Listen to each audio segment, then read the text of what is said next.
Hi, I'm Dennis, the Arizona Above Ground Pool Installation Professional. Today I will be talking about the Doughboy brand above ground swimming pools. I'm going to run through a few photos of the Doughboy oval pools we have built in the past while I give you a brief history of my past and knowledge of oval above ground pools. After that, I will walk you through an actual installation. I've been doing this for over 50 years. When I was 16, my partner and I were working for a pool store in Phoenix that decided they wanted to sell above ground pools. They chose the Doughboy line to sell. That's how I got my start in the Doughboy pools. As we got better at installing and other stores got involved in selling above ground pools, we expanded. We worked for Paddock Pools installing their Muskin pools, and later installing thousands of acai pools. Montgomery Rewards was selling Coleco pools, and we did thousands of those. The last 10 years or so, local stores have been dropping out, and it has been a lot of online models. It's pretty safe to say I have installed just about every model of an above ground pool ever sold. This means I feel qualified to use the knowledge of all these makes and models of pools to modify my installation techniques in ways that do not exactly follow the instruction book that comes with the pool. 3 quick examples of this, and then we will get to installing a Doughboy oval pool. The pressure plates for years just laid on top of the brace channels. No attachment required.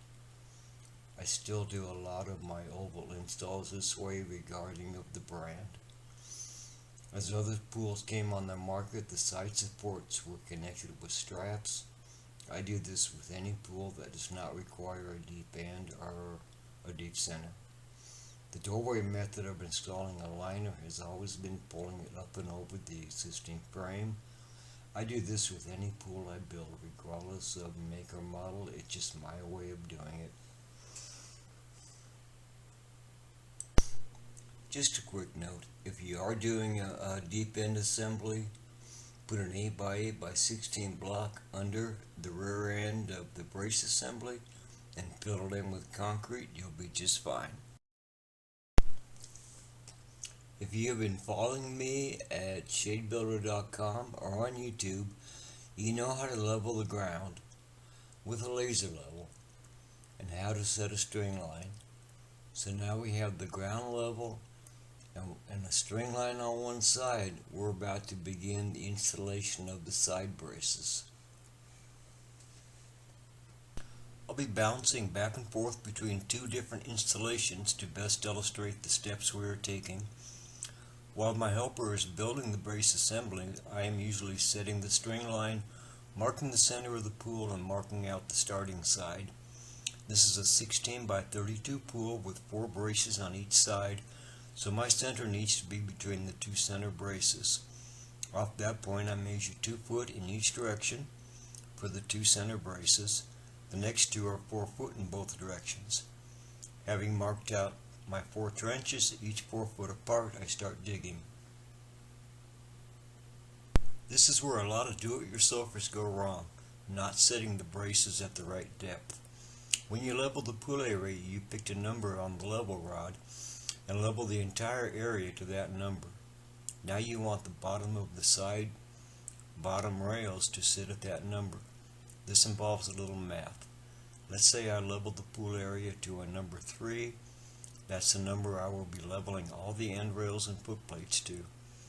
I want the finished side brace bottom rails to be at that same number.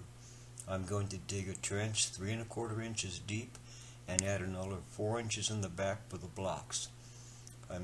As I'm digging, I'm checking the depth with my laser level. My trench needs to read 6 1/4 and the block hole at 10 1/4.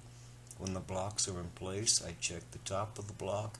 When my trench and top of the block all read 6 1/4, I set the brace into place. Now I am going to check along the channel front, center, and rear. All readings should be 4 3/4. I will make adjustments until it's perfect. I'm going to set my two center braces first. They are in the trench with a block in the rear and a bottom rail in place. Each brace should be 2 foot off my center mark and lined up perfectly with the string. I want an even 1/8 of an inch between all points of contact on the first set of braces. The distance from channel to channel at the front of the braces is important also. A perfect 4-foot spacing in the front and a side rail in place in the back, and I check my string line one more time and make any adjustments needed. When I am happy with everything so far, braces get backfilled with dirt. I then move to the last two braces on this side using the same method. I am meticulous when setting braces. If they are not perfect in every way, it shows up later in the installation. With one side set, I move to the other side. My distance from the front of the brace on one side to the front of the brace on the other is 15 foot 7.5 inches. But the pool is supposed to be 16 foot across, you may say. The last few inches are made up with the curve in the bottom rails. That would put you close to 16 foot at the widest distance. This exact number is of no importance to me. I want 15 foot 7.5 inches between the braces. Using any other distance changes the way the end rails fit. When setting the second side, the first one is the most difficult. I want the brace to be perfectly level and resting on the block. I want that 15 foot 7.5 inch space, and I want to be able to run a string from one side to the other and have it line up dead center down the middle of the brace channels. The rest of that side is a little easier. I want a perfect 15 7.5 inches apart and a perfect 4-foot spacing at the front of the channels. As I'm setting braces, there are a few different things going on depending on who is working with me. We're going to dig out all the dirt between the fronts of the channels down to the top of the channel to make room for the pressure plates. We'll also be connecting the sides with some sort of strapping. With an area cleared for the pressure plates, they get set into place and covered with dirt. There's no way I'm going to turn them over and try to pound them into the ground and mess up all the hard work we have done so far. They get placed like this and covered. With braces set, we connect and level all the end rails. A note here about bottom rails. On a Doughboy 16 by 24 and 16 by 32, the two pools we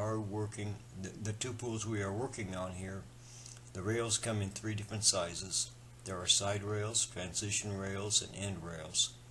They must all be in the right places. The sides are for between the braces, the transitions are for the 4 corners coming off of the last side brace, and then the end rails. We then go to work with the fine tuning of smoothing the base, getting it ready for sand. The sand is brought in and placed down the center of the pool, keeping it far away from the bottom rails. We then pass out all the parts needed to assemble the pool as the wall is being installed. With sand in place and parts passed out, we start the wall. We start the wall in the center of an end footplate. As the wall goes into place, the pool frame is being built. On this job, I am the one installing the uprights and the top rails. The shovels are used to support the wall long enough for me to get some top rails in place, which doesn't take too long.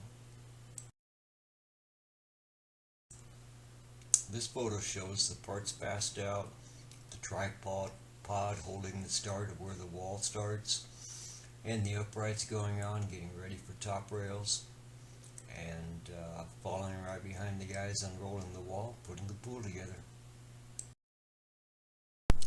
Usually at this point I have a helper or two outside the pool finishing the top rails, and I am inside doing a final smoothing of the base before spreading the sand. Before any sand gets spread, I want to be able to look down each side and see a straight line down the side and including the first transition rail at each end. I know my side braces will be straight. When I set braces, they end up straight. What I am concerned about are the transition rails. Sometimes they need minor shifting of the bottom rails to get that straight line. For any first-time pool builder, this step is important. Build the entire pool and check everything. Things are much easier to fix at this point than if you have sand spread, or even worse, a liner installed and water in the pool. When the pool looks the way it should, we spread and pack the sand. Then I go after it first with the backside of my rake and then my push broom. I want a nice smooth base when I'm out of the pool.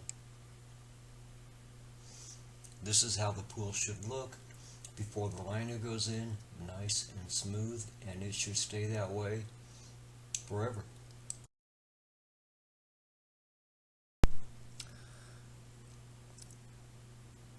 We now set the liner in place and pull it up a little at a time over the top rails.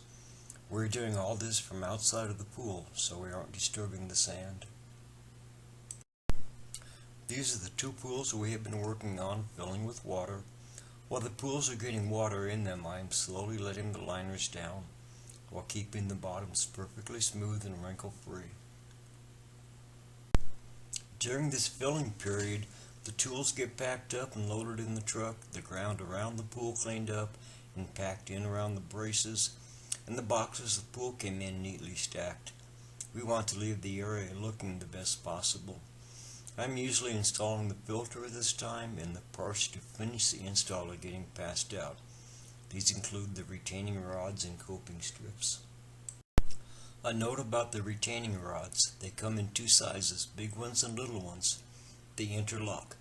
Big ones go between the side braces, and each end starts with a little one, and they interlock from there by about 6 inches.